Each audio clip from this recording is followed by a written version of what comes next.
Hello everyone, how are you doing? This is MD Tech here for another quick tutorial. In today's tutorial, I'm going to show you how to zoom in and out of the Discord app or change the zoom level. So this should hopefully be a pretty straightforward process here, guys. And without further ado, let's go ahead and jump right into it. So all you have to do is sign into Discord and select the U icon in the bottom corner to open up your profile page. Then select the gear icon in the top right.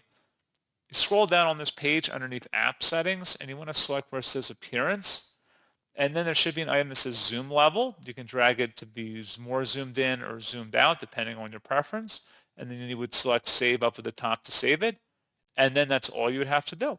So pretty straightforward process, guys. And as always, thank you for watching. I do hope that I was able to help you out. And I do look forward to catching you all in the next tutorial.